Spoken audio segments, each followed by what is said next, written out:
Olá, amigos do canal Redemptoris Mater. Sejam muito bem-vindos. Se é a sua primeira vez aqui, sinta-se acolhido com um caloroso abraço. Não esqueça de se inscrever e de clicar o seu joinha, ajudando-nos a levar a palavra de Deus a mais pessoas. Hoje queremos olhar para a carta de Paulo aos Tessalonicenses e para os seus 3 conselhos para que os seus destinatários estejam sempre alegres, sempre agradecidos a tudo e rezem sem cessar. O que Paulo quer explicar aqui? Vamos ouvir um trecho do capítulo 5, versículos 16 a 24 da primeira carta de Paulo aos Tessalonicenses. Irmãos, estai sempre alegres, rezai sem cessar, dai graças em todas as circunstâncias, porque essa é a vosso respeito a vontade de Deus em Jesus Cristo. Não apagueis o Espírito, não desprezeis as profecias, mas examinai tudo e guardai o que for bom. Afastai-vos de toda espécie de maldade. Que o próprio Deus da paz vos santifique totalmente, e que tudo aquilo que sois, espírito, alma, corpo, seja conservado sem mancha alguma para a vinda de nosso Senhor Jesus Cristo. Aquele que vos chamou é fiel, Ele mesmo realizará isto. Esta passagem é um verdadeiro desafio. Manter constante alegria, constante oração e constante ação de graças. Talvez até sejamos pessoas alegres. Algumas são muito gratas, outras são de grande oração. A palavra que Paulo emprega é do grego, adialeptos, e significa sem parar, sem cessar. Viver aquelas 3 atitudes sem cessar já é bem mais difícil. Por exemplo, muitas pessoas têm dificuldade em manter uma oração regular ou até mesmo qualquer oração. Os próprios escritores de espiritualidade, santos, como João Cassiano, os padres do deserto, Teresa d'Ávila, João da Cruz, lutaram para tornar essa prática uma realidade ao longo dos séculos. De qualquer modo, somos estimulados por Paulo a crescer nessas características. E o mais difícil, dar graças, qualquer que seja a experiência que vivemos. Às vezes, as circunstâncias são trágicas, como no caso das enchentes enfrentadas neste ano no Rio Grande do Sul, em que as pessoas perderam tudo o que tinham mais de uma vez. Ou como a pandemia da Covid, ou ainda como as perseguições e outras doenças que nos atingem. E fica a pergunta: como posso me alegrar e agradecer nessas circunstâncias? O apóstolo, contudo, nas suas poucas palavras, não faz sugestões aos Tessalonicenses. Ele usa o imperativo, que não é convite, mas comando. É o desejo de Deus que ele revela na Escritura. São exortações para viver a santidade já nesta vida na terra, preparando-nos para a volta do Senhor Jesus Cristo. É assim, vigilantes em nosso comportamento espiritual, que estaremos prontos para esse momento que todos esperamos. O próprio Deus, diante dos nossos esforços, nos santificará. Segundo Paulo diz a seguir, tudo aquilo que sois, espírito, alma, corpo, seja conservado sem mancha alguma para a vinda de nosso Senhor Jesus Cristo. Ele está explicando que a pessoa humana é alma, espírito e corpo. Não se trata de uma divisão tripartite. A pessoa é uma só, mas tem diferentes dimensões. O espírito, pneuma em grego, é como que o sopro, a respiração, o princípio da vida superior e própria apenas do ser humano, onde tem origem a vida intelectual, que, iluminada pela fé, está aberta ao Espírito Santo. Significa que desde a criação o homem está ordenado para um fim sobrenatural, e que pode ser elevado além de tudo o que mereceria para a comunhão com Deus. A alma, psique em grego, é o princípio da vida sensitiva que anima o corpo. O corpo, soma em grego, é o corpo material. Paulo usa aqui um padrão semítico, que remonta à oração judaica do Shema, aquela que os hebreus deveriam fazer 3 vezes ao dia, como mandava o livro do Deuteronômio, capítulo 6. Ouve, ó Israel, o Senhor nosso Deus é o único Senhor. Amarás o Senhor teu Deus com todo o teu coração, com toda a tua alma e com todas as tuas forças. Na Escritura, a palavra coração, às vezes, é utilizada para se referir às emoções, mas teologicamente ela é a sede da inteligência. O coração sente e pensa. Já a alma é traduzida como a vida, o princípio que unifica, revela e expressa a força da vida no ser. Assim, os termos espírito e alma não são rigidamente usados, como se fossem categorias herméticas e separadas umas das outras. O Shema quer dizer, portanto, que a pessoa humana deve amar a Deus com tudo que ela é.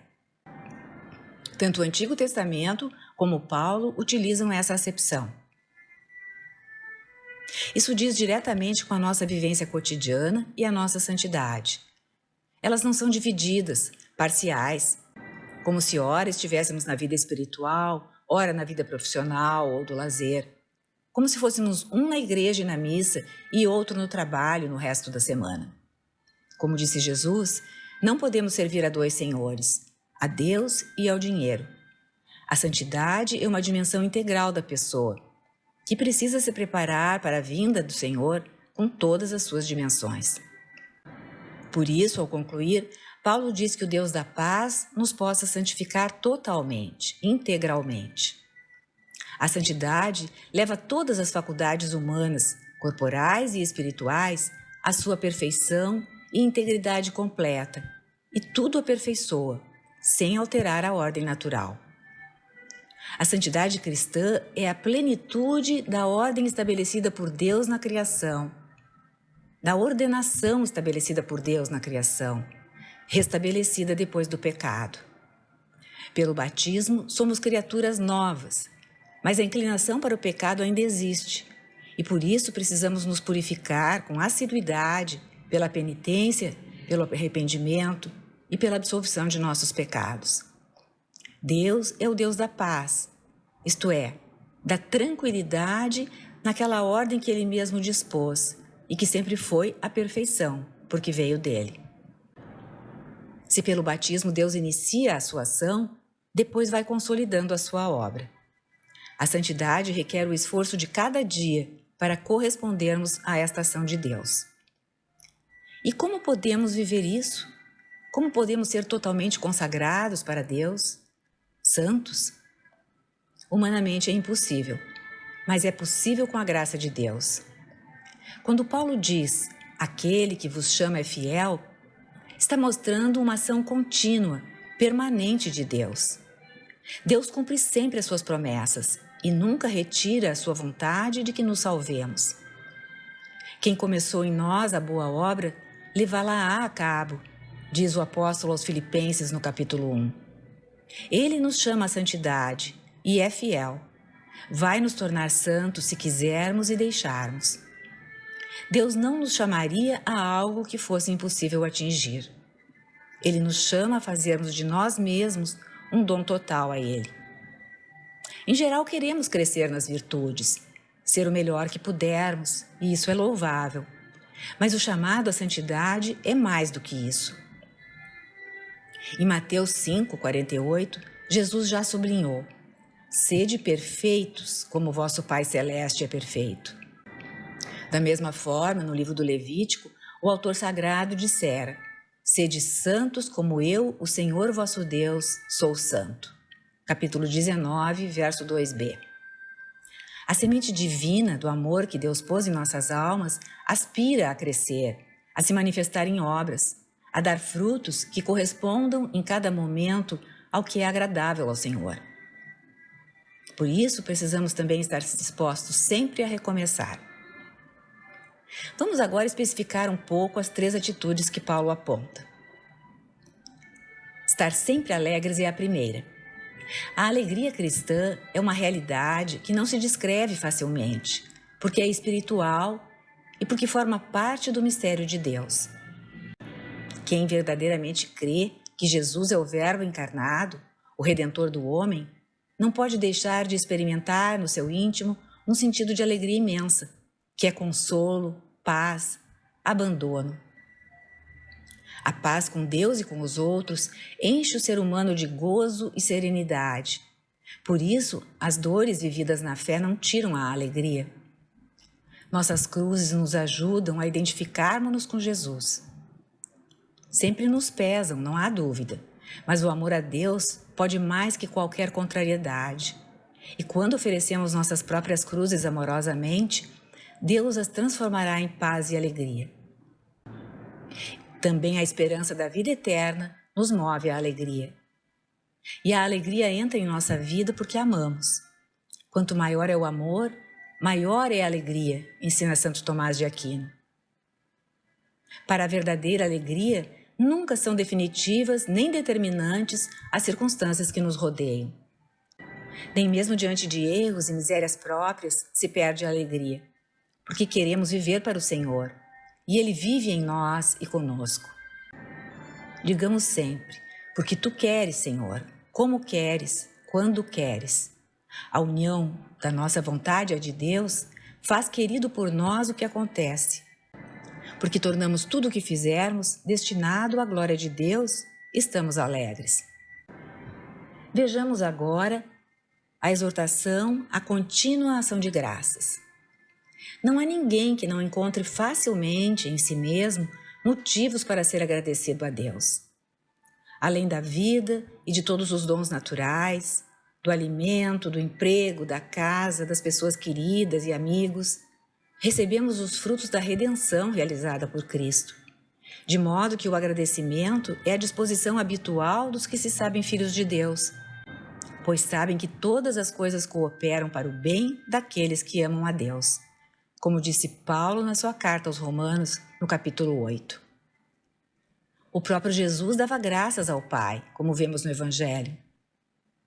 Em Mateus 11:25, ele diz: Sim, Pai, eu te dou graças porque escondestes essas coisas aos sábios e as revelastes aos pequeninos. E ainda, como refere São João, no capítulo 11, antes da ressurreição de Lázaro, Jesus deu graças.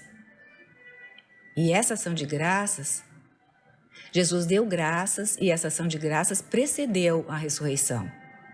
Pai, eu te dou graças por me teres ouvido. Eu sabia que sempre me ouves. Essas passagens mostram que Jesus agradece de modo constante. Em terceiro lugar está a constante oração. Não se trata apenas de padres ou religiosos. A maioria das pessoas é leiga no mundo e a todos é dirigida essa exortação. Pode ser bem difícil se você é pai ou mãe, por exemplo, e tem filhos pequenos que eu mantenho acordado à noite e de dia preciso trabalhar e ainda manter uma oração constante. Numa obra clássica, Introdução à Vida Devota, São Francisco de Sales, no início do século XVII, fala que se trata de uma oração interior, que pode ser feita em qualquer lugar e em meio a qualquer afazer diário. O cristão não precisa interromper o que está fazendo e recitar sempre orações verbais todo dia. Rezar sem cessar, conforme o estado de vida da pessoa, é manter aceso o desejo de Deus no coração o dia todo. E recolher-se no interior do coração, numa solicitude para com Deus que ninguém pode tirar ou interromper. Muitas vezes, nossas tarefas são, sim, muito importantes e nos envolvem tanto que mergulhamos nelas. O que temos de fazer é, de vez em quando, no dia, mergulhar em Deus, conversar com Ele, de coração a coração. Santa Teresinha de Lisieux definiu a oração como um olhar em direção ao céu, uma elevação interior que se pode fazer a qualquer momento e em qualquer circunstância. Como os pais de Santa Catarina de Sena não lhe deixassem tempo nem lugar algum para suas orações e meditações, Nosso Senhor inspirou-lhe o pensamento de erigir um oratório no fundo do coração, onde pudesse se refugiar em espírito no meio das ocupações penosas que seus pais lhe impunham. Ela assim fez e com facilidade pôde suportar todas as contrariedades do mundo, porque, como costumava dizer, se encerrava nesse aposento interior onde se consolava com seu esposo celeste. Nós paramos nossa atividade para falar com pessoas que se apresentam diante de nós, e então voltamos ao que estávamos fazendo. Assim se pode fazer com a oração. Uma pausa para estar com Deus, falar interiormente com Ele e retornar ao que estávamos fazendo. É uma maneira de lembrar de Deus ao longo do dia. Uma prece interior, mesmo lavando pratos, digitando no computador, varrendo uma rua, etc. É como no meio de um trabalho lembrar de uma pessoa que amamos, nosso esposo, nossos filhos, nossos pais.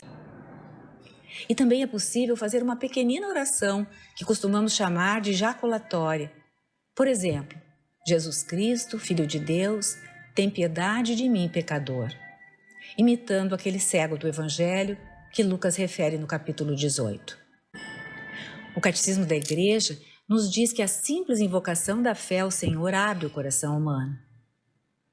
E que a invocação do santo nome de Jesus é o caminho mais simples de oração contínua.